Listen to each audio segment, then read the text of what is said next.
خالی ہے، لیکن اعلیٰ کو فرماتے ہیں کہ یہ دو جہاں کی نعمتیں ہیں۔ سبحان اللہ سبحان اللہ کی خالی ہے۔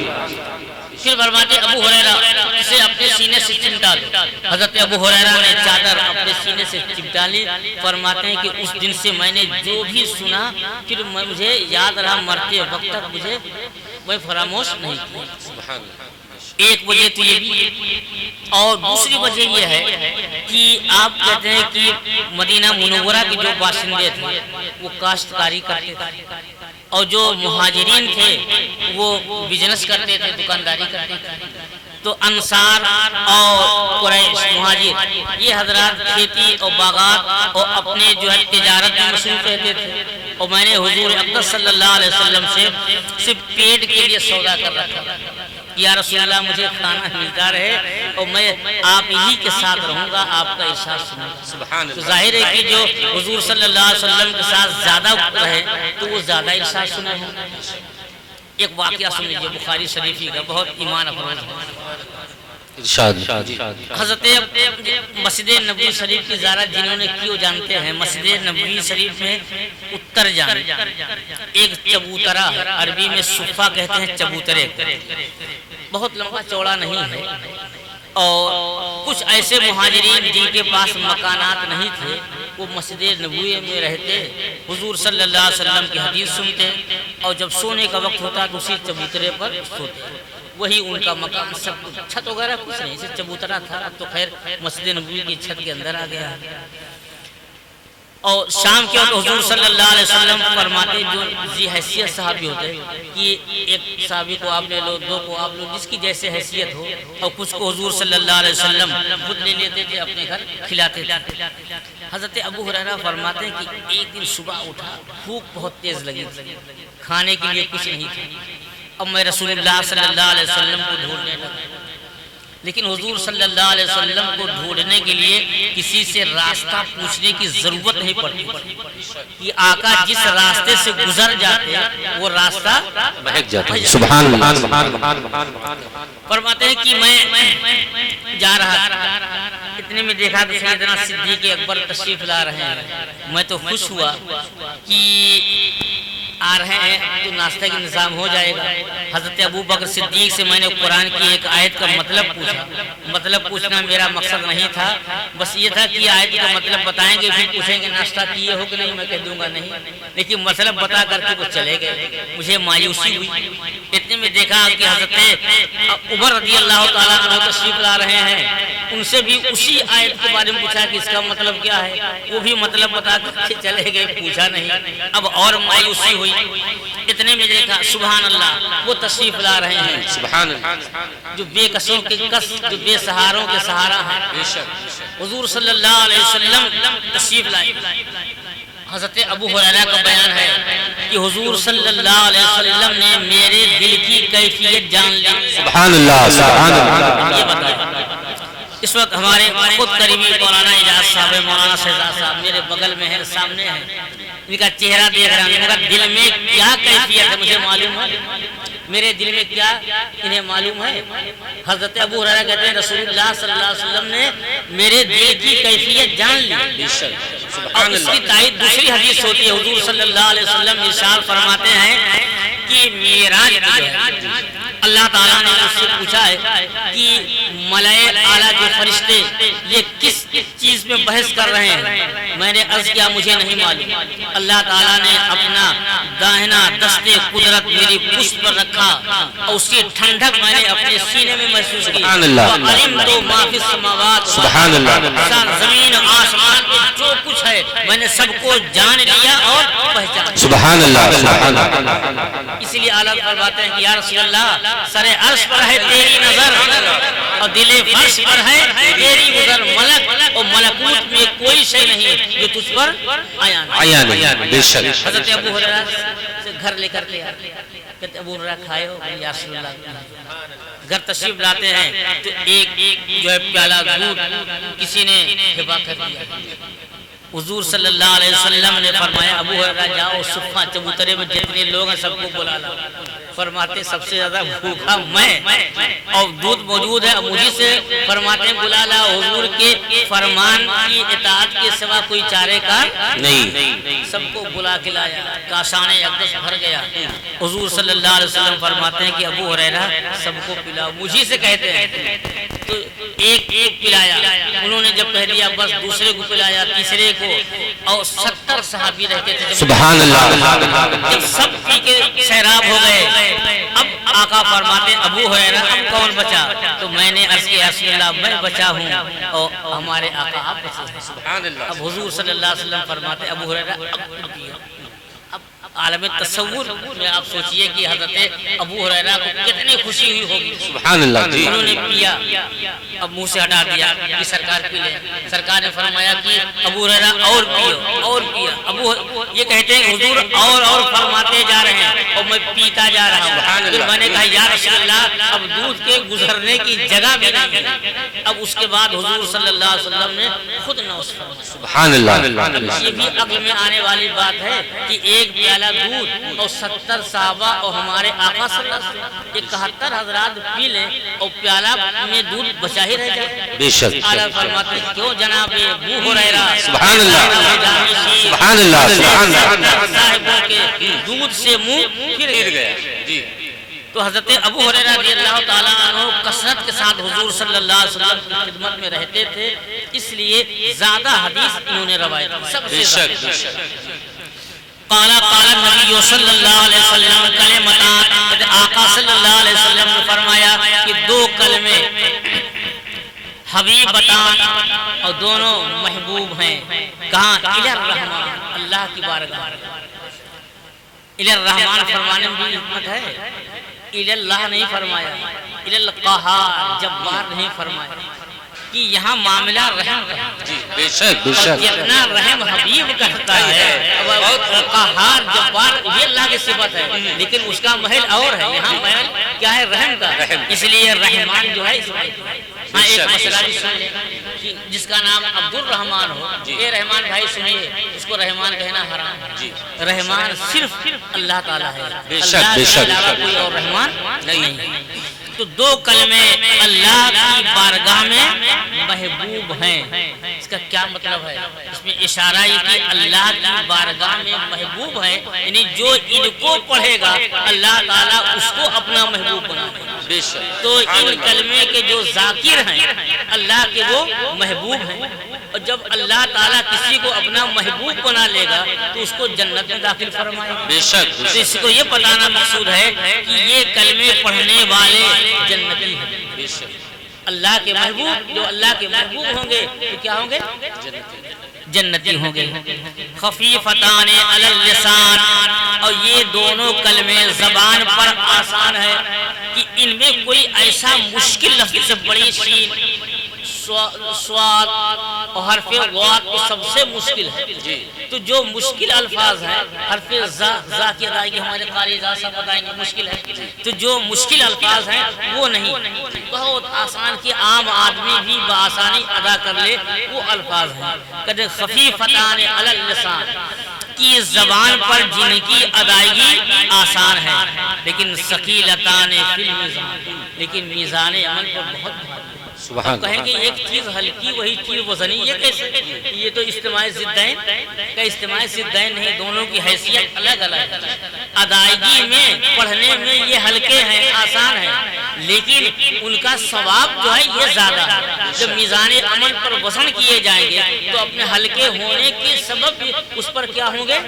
وزنی ہوں گے، اور اتنے وزنی ہوں گے کہ میزان عمل بھر جائے۔ کیونکہ حدیث میں آقا صلی اللہ علیہ وسلم نے فرمایا کہ سبحان اللہ نصف المیزان، سبحان اللہ آدھا میزان، والحمدللہ تملؤہ، اور الحمدللہ میزان کو بھر دے۔ تو گیا جو سبحان اللہ و بحمدہ پڑھ دے تو پورا ایک پلہ کیا ہے؟ بھر جائے۔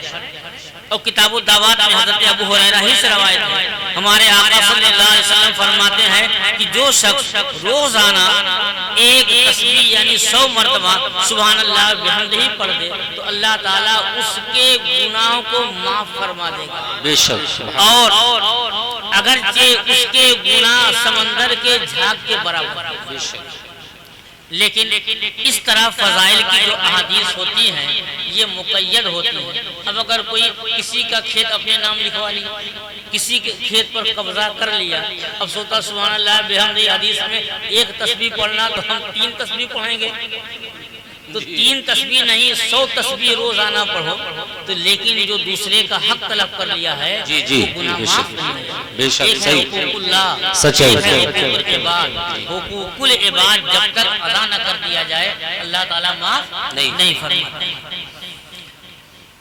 تو یہ دیکھیں امام بخاری رحمۃ اللہ علیہ کس قدر عاشق کہ آخری باب بھی قائم کیا، لیکن باب کا عنوان خود اپنے الفاظ نے رکھا آیت کریمہ سے، اور یہ بھی کہ میزان پر اعمال وزن کیے جائیں تو خود نہیں بیان کیا، بلکہ حضور سید عالم صلی اللہ علیہ وسلم کے ارشاد سے اس کو ثابت کیا، اور تاکہ قرآن سے بھی ثابت ہو جائے اور حدیث سے بھی ہو جائے، اور باب کا خاتمہ بھی حضور صلی اللہ علیہ وسلم کے ارشاد سے بھی ہو جائے، اور اللہ تعالیٰ کی حمد و ثنا پر بھی ہو جائے. اور اللہ تعالیٰ کو اپنی حمد سب سے زیادہ پسند ہے، تو حمد کے الفاظ امام بخاری نے خود نہیں کہا بلکہ اس ذات گرامی کے الفاظ سے کیا جو سید الحامدین ہے، جو سارے حمد کرنے والوں کے سردار ہیں.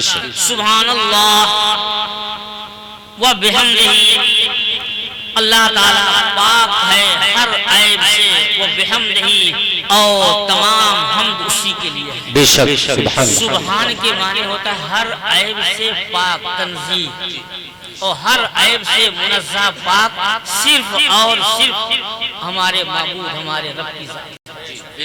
کوئی جو ہے تمام عیوب سے کیا ہے پاک نہیں ہے. لیکن اس کو جو ہے محدثین فرماتے ہیں کہ اللہ تعالیٰ کی، اور متکلمین فرماتے ہیں کہ اللہ تعالیٰ کی صفات 2 طرح کی ہیں، ایک صفات سلبی، ایک صفات ثبوتی. تو یہاں سبحان اللہ یہ اللہ تعالیٰ کی صفات سلبی کا بیان ہے کہ اللہ تعالیٰ ہر عیب سے منزہ ہے، پاک ہے. تو ہو سکتا ہے کہتے ہیں کہ ہمارے مولانا اعجاز صاحب جو ہے جھوٹ کے قریب نہیں جاتے، چوری کے قریب نہیں جاتے، اور غیبت کے قریب نہیں جاتے، لیکن کیا ضروری ہے کہ یہ لوگوں کے ساتھ احسان بھی کرتے ہوں، بھلائیاں بھی کرتے ہوں، گناہ نہ کرتے ہوں لیکن نیک کام کرتے ہوں، کوئی ضروری ہے؟ تو یہ کہ اللہ تعالیٰ ہر عیب سے پاک، اسی پر اکتفا نہیں کیا، وہ بحمدہ اور تمام صفات کمالیہ کا جامع اللہ تعالیٰ، صفات کمالیہ بھی بیان کیا اور صفات ثبوتیہ بھی بیان کیا. سبحان اللہ و بحمدہ کہ اللہ تعالیٰ ہر عیب سے پاک ہے اور تمام حمد جو ہے اللہ ہی کے لیے ہے. سبحان اللہ العظیم، اور اللہ تعالیٰ ہر عیب سے پاک ہے، عظمت اور برکت والا ہے. آپ حضرات بھی ہمارے ساتھ پڑھ لیں سبحان اللہ و بحمدہ، سبحان اللہ العظیم، سبحان اللہ العظیم. اعلیٰ حضرت قدس سرہ نے لکھا ہے، اور ہم نے پہلے اپنے استاد شارح بخاری رحمۃ اللہ علیہ سے سنا تھا، پھر بعد میں اعلیٰ حضرت کی کتاب سے ہم نے پڑھا. ایک صحابی حضور صلی اللہ علیہ وسلم کی بارگاہ میں حاضر ہوئے اور اپنی غربت کا تذکرہ کیا، یا رسول اللہ بہت غربت ہے، آپ دعا فرما دیں کہ غربت دور ہو جائے. حضور صلی اللہ علیہ وسلم نے فرمایا کہ تسبیح ملائکہ پڑھو. فجر کے وقت جو ہے 100 تسبیح سبحان اللہ بحمدہ پڑھو. ایک ہفتہ انہوں نے یہ تسبیح کا ورد کیا. ایک ہفتے کے بعد آئے، کہا یا رسول اللہ ایک ہفتہ پہلے تو بہت غربت تھی، لیکن جب سے میں نے یہ تسبیح پڑھنا شروع کیا ہے الحمدللہ گھر میں خیر و برکت کا. سبحان اللہ سبحان اللہ. تو اس کا طریقہ ہمارے شارح بخاری رحمۃ اللہ علیہ نے بتایا کہ فجر کی سنت پڑھنے کے بعد 3 مرتبہ درود شریف پڑھ لیں اور 100 مرتبہ یہ تسبیح، اور اس کے بعد پھر 3 مرتبہ درود شریف پڑھ لیں. انشاءاللہ کبھی جو ہے گھر میں فاقہ نہیں ہوگا، کبھی رزق میں تنگی نہیں ہوگی. اور اگر یہ تسبیح پڑھتے پڑھتے جماعت کا وقت ہو جائے تو تسبیح موقوف کر کے جماعت سے پڑھ لیں، اور جماعت کے بعد بقیہ تعداد پوری کر لیں. آپ حج کرنے جائیں، عمرہ کرنے جائیں، اگر کوئی آدمی اردو بولنے والا ملے گا تو پوچھیں گے بھیا آپ کا گھر کہاں؟ ہم بھی گئے تو ایک صاحب سے پوچھے کہ آپ کا گھر کہاں کا؟ انڈیا۔ ارے ہم کہا انڈیا میں کہاں ہے؟ تو کہنے لگے کہ امبیڈکر نگر۔ ہم نے کہا بتاؤ ہمارا بھی گھر وہی ہے۔ تو خوشی ہوتی ہے جب اپنی زبان بولنے والا ہوتا چلیے ہمارا بھائی مل گیا ہے۔ تو اب آپ کو اگر چائے پینی ہوگی تو آپ کہیں گا یہ چائے پی لیجیے، آپ تو ہمارے ہم ہوتا نا۔ تو جو فرشتے صبح کے وقت دنیا میں روزی تقسیم کرنے کے لیے آتے ہیں یہی تسبیح پڑھتے ہیں، سبحان اللہ بحمدہ۔ تو جب اس وقت روزی تقسیم کرنے والے فرشتے یہی ورد کرتے ہیں، اگر کوئی بندہ یہی ورد کرتا ہوا مل گیا ہے سبحان اللہ، کہے کہ جو ورد ہم بھی کرتے ہیں وہی ورد تو یہ بھی کر رہا ہے، سبحان اللہ، سبحان سبحان اللہ، اللہ بحمدہ، سبحان اللہ عظیم۔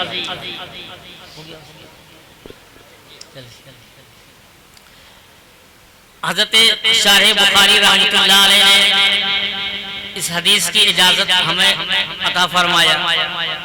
شارح بخاری رحمۃ اللہ علیہ کو دو سلسلے سے اجازت ہے، ایک تو حضرت صدر الشریعہ رحمۃ اللہ علیہ سے اور صدر الشریعہ کو اعلی حضرت قدس سرہ سے، اور دوسرا سلسلہ حضور مفتی اعظم ہند سے اور حضور مفتی اعظم سے ان کو ان کے والد گرامی سے۔ تو ہمارا سلسلہ اعلیٰ حضرت تک دو واسطوں سے پہنچتا ہے۔ تو ان طالبات کو بھی ہم شارح بخاری رحمۃ اللہ علیہ کے لیے سند کی اجازت دیتے ہیں۔ سبحان اللہ، سبحان اللہ، سبحان اللہ۔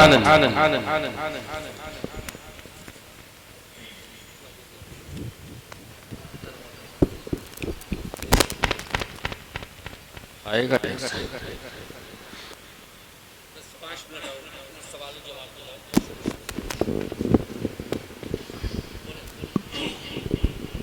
ہلو ہلو ہلو ہلو سبحان اللہ۔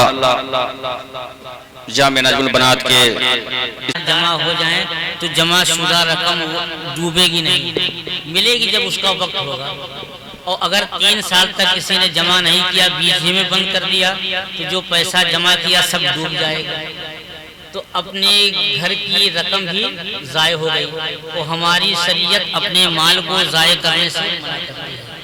اب حکم سنیں کہ ایک شخص ایسا ہے جس کی تجارت مستحکم ہے یا وہ سروس والا ہے، اسے تنخواہ ملتی، اسے یقین ہے کہ ہم کم از کم 3 قسط پابندی سے جمع کر لیں گے، تو اسے جیون بیمہ کرانا جائز ہے۔ لیکن جو آدمی مزدور ہے، رکشہ چلاتا ہے یا مزدوری کرتا ہے، جس دن مزدوری کرے گا پیسہ ملے گا، مزدوری نہیں کرے گا نہیں ملے گا، تو اسے 3 سال تک قسطیں جمع کرنے کا کوئی بھروسہ نہیں ہے۔ اس کی جمع رقم کے ڈوبنے کا خطرہ ہے، اس لیے اسے جیون بیمہ کرانا جائز نہیں۔ ایک دوسرا مسئلہ مفتی صاحب یہ ہے کہ بینک سے لون لینے کا شرعی حکم کیا ہے، نیز بینک سے اضافی رقم لینے کا کیا حکم ہے؟ بینک سے اب لوگ بہت تیزی سے لون لیتے ہیں، لیکن جب تک شدید ضرورت نہ ہو بینک سے لون نہ لیں۔ لون کے معنی قرض ہوتا ہے، بینک سے قرض لیں گے تو بینک آپ سے انٹرسٹ، جس کو ہم سود کہتے ہیں، سود لے گا، اور سود دینا جائز نہیں ہے۔ البتہ کچھ صورتیں جواز کی ہیں، مثلا آپ کو گاڑی لینا، گاڑی کی سخت ضرورت ہے اور گاڑی 14 لاکھ 15 لاکھ کی خریدیں گے تو انکم ٹیکس والے کل آپ کے مہمان بن جائیں گے کہ اتنی رقم کہاں سے ملی۔ اب جواب دیتے دیتے جو ہے اب آپ ہی سمجھیں گے، اور اگر لون پر لے لیں تو انکم ٹیکس والوں سے جو ہے معاملہ نہیں رہے گا، تو ایسے شخص کو لون پر گاڑی لینا جائز ہے۔ یا ایک آدمی کے پاس مکان نہیں ہے، کرائے پہ رہتا ہے اور زندگی بھر کرایہ دار ہی رہ جائے، اگر وہ لون پر مکان لے لے، مکان بنوا لے تو کچھ دن کے بعد قسطیں جمع ہو جائے گی، وہ مکان کا مالک ہو جائے گا، کرایہ نہیں جمع کرنا ہوگا۔ تو مکان ضروریات زندگی میں سے ایک اہم ضرورت ہے، تو مکان کے لیے بینک سے لون لینے کی اجازت ہے۔ اب آپ کے پاس جو ہے ایک مکان ہے اور سوچتے ہیں دوسرا مکان بنوانے لون لے کر کے، آپ کا بزنس بہت اچھا چل رہا ہے، آپ سوچتے ہیں ایک کمپنی اور ڈال لیں لون لے کر کے، اس کی اجازت نہیں۔ اور بینک میں روپیہ جمع کرنے کے بعد جو زیادہ رقم ملتی ہے تو وہ لینا جائز، تو اس کو جو ہے انٹرسٹ دینا ناجائز، لیکن اس سے جو رقم ملے وہ لینا جائز۔ ایک اہم مسئلہ حضرت مفتی صاحب یہ ہے کہ اس ترقی یافتہ دور میں ایک مسئلہ بہت عام سا بنتا ہوا جا رہا ہے، وہ یہ ہے کہ میت کو فریزر میں رکھنا از روئے شرع یہ کیسا ہے؟ فریج میں یہ جو فریزر آتا ہے اس میں آپ کو 3 گھنٹہ بند کر دیا جائے، آپ برداشت کریں گے؟ ہو سکتا ہے کہ آپ کے لیے بھی قبر کھودنے کا انتظام ہو جائے جی صحیح، تو اس میں لٹانے سے تکلیف ہوتی ہے کہ نہیں؟ جی وہ حدیث شریف میں ہے کہ ان المیت یتعزا مما یتعزا منہ الحی، جس سے زندے کو تکلیف ہوتی ہے اس سے مردے کو تکلیف ہوتی ہے۔ بس زندہ چلائے گا کہ مجھے نکالو، اور مردہ بیچارہ کچھ کہہ نہیں سکتا ہے۔ اس لیے مردے کو فریزر میں رکھنا یہ جائز نہیں ہے، مردے کو اذیت پہنچانا ہے، اور اس لیے فریزر میں رکھتے ہیں تاکہ فلاں آ جائے فلاں آ جائے، اس سے مردے کو کیا فائدہ؟ اس کو تو اذیت پہنچانا ہے، تو کسی کے انتظار کے لیے مردے کو اذیت نہیں پہنچانا چاہیے۔ کیا رمضان اور شوال میں عمرہ کرنے والے شخص پر حج فرض ہو جاتا ہے یا نہیں؟ ابھی رات ہی میں کسی نے یہی سوال کیا۔ دیکھیں جس نے حج کر لیا تو چاہے جب عمرہ کرنے کے لیے جائے، حج زندگی میں ایک ہی مرتبہ فرض ہوتا ہے، لیکن جس نے حج نہیں کیا وہ حج کے زمانے میں مکہ مکرمہ کسی طرح پہنچ گیا تو اس پر حج کرنا فرض ہو جائے گا۔ تو اب عمرہ کرنے کے لیے اچھا حج کا مہینہ شوال سے لے کر کے 10 ذوالحجہ تک ہے، تو اگر حج کے زمانے میں یعنی شوال میں مکہ مکرمہ پہنچ گیا اگرچہ عمرہ ہی کرنے کے لیے، تو گیا تھا عمرہ کرنے کے لیے اور اس پر حج کرنا فرض ہو گیا۔ اب وہاں کی گورنمنٹ کے اصول کے مطابق اب حج کر نہیں سکتا ہے، واپس آنا ہوگا، اور اتنا پیسہ نہیں تھا کہ حج کر سکتا، لیکن اس پر حج کرنا فرض ہو گیا۔ تاخیر کرے گا تو گنہگار ہوگا، تو جیسے استطاعت ہو فوراً حج کرنے کے لیے جائے۔ تو بہتر یہ ہے کہ شوال سے 10 ذوالحجہ تک عمرہ کرنے نہ جائے، بلکہ حج کے بعد سے لے کر کے رمضان تک جب بھی توفیق ملے جائے۔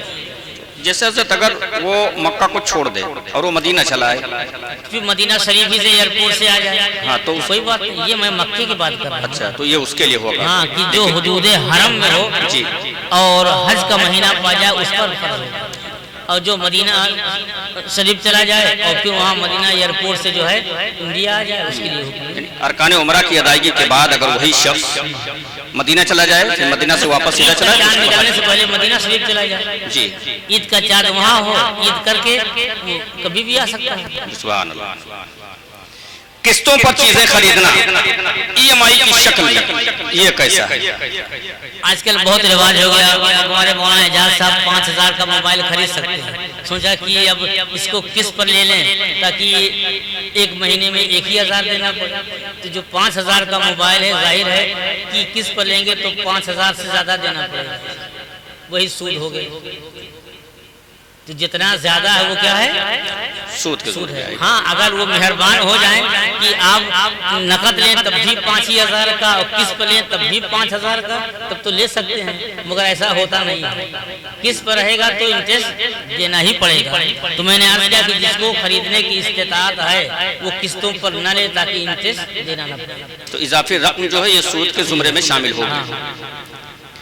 اور ایک اہم مسئلہ پھر سے ہے انسانی اعضاء کا عطیہ، آرگن ڈونیشن اور انتقال خون، بلڈ ڈونیشن، اب روئے شرع کیا حکم رکھتا ہے؟ دیکھیے ہم اپنے جسم کے مالک نہیں ہیں، جو بھی آزاد ہے نہ ہم آپ کے مالک بلکہ اپنے آپ کے بھی مالک نہیں، تو کوئی شخص اپنا کوئی عضو کسی دوسرے کو نہیں دے سکتا۔ ظاہر ہے کہ آپ کا مال ہم کسی کو نہیں دے سکتے، ہم سب اللہ کی امانت ہیں، ہم اپنے بدن کے مالک نہیں، تو اپنا کوئی بھی ٹکڑا کوئی بھی جزو کسی دوسرے کو نہیں دے سکتے، یہ حرام ہے۔ بعض لوگ وصیت کر جاتے ہیں میرے مرنے کے بعد میری آنکھیں ڈونیشن کر دی جائیں یا گردہ یا دل، لیکن یہ حرام ہے، جائز نہیں ہے۔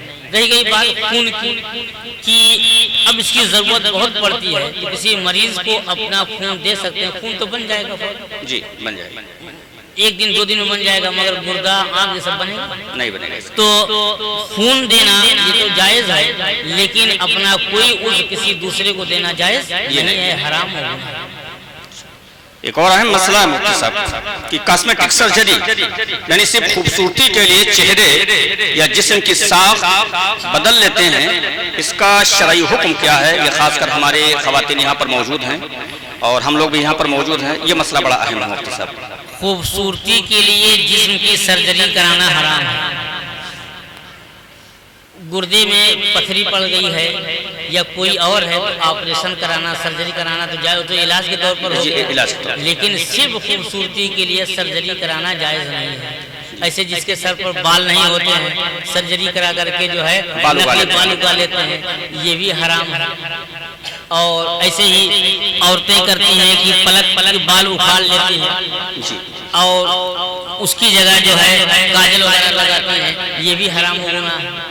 جو میک اپ کرتی ہیں میک اپ تو جائز ہے، لیکن جو ہے یہ پلک پلک جو ہے جو بھوں کے جو بال ہوتے ہیں یہ اکھاڑ کر کے وہاں جو ہے کاجل لگا لیں، یہ حرام ہے، یہ صورت بگاڑنا ہے۔ اور ابھی حالیہ میں ہمارے قاری معصوم رضا صاحب نے ایک مسئلے کی طرف توجہ دلائی، وہ یہ کہ اونی ٹوپی موڑ کر نماز پڑھنا اور حالت نماز میں شال ہے، چادر ہے، اسے اوڑھ کر نماز پڑھنا، یہ کیسا ہے؟ دیکھیے کپڑوں کی ایک ہے وضع، ایک ہے خلاف وضع۔ جیسے لنگی اور پائجامہ ایک ہی جگہ پہنتے ہیں، مگر پائجامہ پہننے میں موڑنے کی حاجت نہیں ہوتی ہے، لیکن پائجامہ پہن کر کے آپ نیچے سے موڑ لیں تو نماز مکروہ تحریمی ہوگی، کیونکہ یہ کف ثوب ہو گیا۔ لیکن لنگی بغیر موڑے آپ پہن ہی نہیں سکتے، تو لنگی میں موڑنا جو ہے یہ وضع کے مطابق ہے، تو لنگی موڑنا یہ مکروہ نہیں ہے، اور پائجامہ موڑنا یہ کیا ہے؟ مکروہ ہے۔ ایسے ہی سویٹر اور جو کنٹوپ ہوتا ہے اس کی وضع ہی موڑ کر کے، بعض کنٹوپ ہوتے ہیں کہ بس چھوٹے سے ہوتے ہیں موڑنے کے لائق نہیں ہوتے ہیں، تو ان کو موڑ کے پڑھیں گے نماز مکروہ ہوگی۔ اور بہت سے جو ہے کنٹوپ لمبے ہوتے ہیں جنہیں بغیر موڑے صحیح طریقے سے نہیں پہن سکتے، اور کچھ سویٹر لمبے ہوتے ہیں اور انہیں موڑ ہی کا پہنا جاتا ہے، تو جو وضع کے مطابق انہیں موڑ کر کے نماز پڑھنے میں کوئی حرج نہیں۔ اور رہ گئی بات شال چادر، اسے اوڑھ کر نماز پڑھنے میں کوئی حرج نہیں ہے، البتہ جب اسے اوڑھ کر نماز پڑھیں تو دو باتوں کا خیال رکھیں، بلکہ تین باتوں۔ ایک تو یہ کہ سر سے اوڑھیں، سر پر رہے چاہے امامہ ہو ٹوپی ہو، حدیث شریف میں ہے بہت سخت وعید ہے، لا ينظر اللہ الی قوم لا یجعلون امائہم تحت ردائہم، کہ اللہ تعالیٰ اس قوم کی طرف نظر رحمت نہیں فرماتا جو اپنے امامہ یا ٹوپی کو چادر سے نہیں ڈھکتا، یعنی چادر اوڑھ کے پڑھیں اور امامہ اور ٹوپی پر چادر نہ اوڑھیں تو اللہ تعالیٰ نظر رحمت نہیں فرماتا۔ اور تو سر سے اوڑھیں، اور دوسرے یہ ہے کہ چہرہ کھلا رکھیں، اتنا نہ کر لیں کہ اگر چہرہ چھپ گیا تو نماز مکروہ تحریمی ہوگی۔ اور دوسرے یہ چادر اور شال اوڑھنے میں ہاتھ اوپر باندھیں، چادر کے نیچے ہاتھ نہ کریں، تو ہاتھ اوپر رہے اور سر سے رہے اور چہرہ کیا ہے؟ کھلا رہے۔ تین باتوں کا خیال رکھیں تب چادر اوڑھ کر کے نماز پڑھیں۔ تو یہ اوڑھنے والی بات مفتی صاحب یہ جو حکم بیان فرمائے ہیں تو یہ حالت نماز میں ہے کیا حالت نماز کے باہر بھی ایسے ہی؟ حالت نماز، اچھا حالت نماز میں اگر نہیں ہے تو کیسے بھی اوڑھ سکتے ہیں، تو کوئی دقت نہیں ہوتی نماز کے بعد۔ ہاں نماز مکروہ تحریمی ہوگی۔ ہاں چہرہ ناک چھپانا بھی مکروہ، چہرہ چھپانا بھی مکروہ، اور اعلیٰ حضرت رحمۃ اللہ علیہ لکھتے ہیں کہ یہ داڑھی چہرے سے ہے، داڑھی جو ہے چہرے سے، تو اگر رومال سے مفلر سے داڑھی بند کر لیا تو مکروہ تحریمی ہے، اگر رومال یا مفلر لگا لیا اور کان کے نیچے سے کر دیا کہ ساری داڑھی باہر رہی ظاہر، جسے آپ اوڑھے اس کو اور ادھر سے کر دیں تو کوئی حرج نہیں، اور اگر جو ہے اس طرح کر لیں ایسے کر لیں تو مکروہ تحریمی نماز ہوگی۔ بس